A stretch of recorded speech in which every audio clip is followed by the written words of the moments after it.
sendo martirizado. Queridos, vocês podem imaginar o que é morrer apedrejado?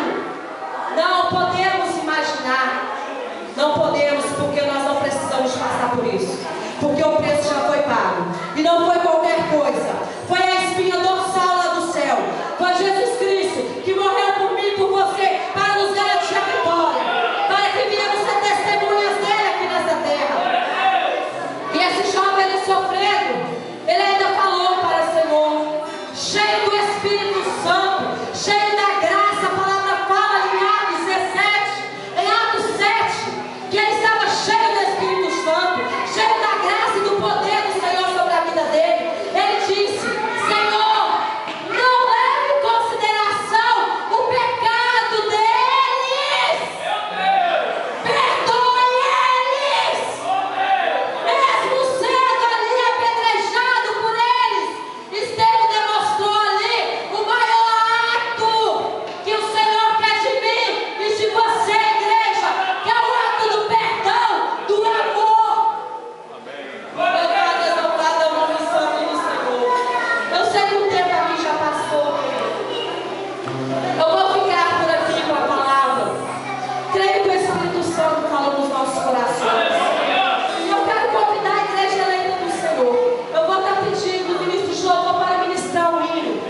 Que o Senhor fala assim. Eu não sei se os irmãos sabem, mas eu creio que sim. Deus de fogo, Deus de fogo. Amém? E nós vamos clamar que o fogo do Senhor ele venha descer sobre as nossas vidas. Porque só vamos ser impactados pelo Espírito Santo para fazermos o hit, para fazer a obra do Senhor, quando formos verdadeiramente impactados pelo poder do Espírito Santo. Porque quando somos impactados pelo Espírito Santo, o Espírito Santo ele nos incomoda de uma tal maneira.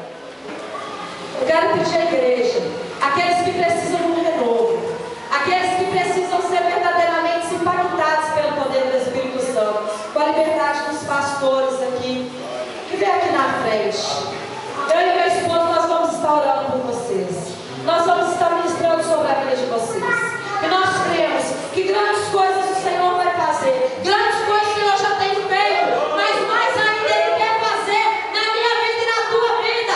Coloca na posição, né? Canta lá, subindo, canta lá, xaramá, a qual o Senhor chamou como cabeça e não como cauda. Aleluia, glória a Deus. Amém, irmãos. Glória e louvado é o nome do Senhor. Essa palavra nos traz a entender o que está sobre a nossa vida é maior do que o que está lá fora. Nós temos a marca da promessa, e a marca da promessa ela se chama a presença do Espírito Santo. E só tem a presença do Espírito Santo aqueles que verdadeiramente entregou a sua vida para Cristo, aqueles que verdadeiramente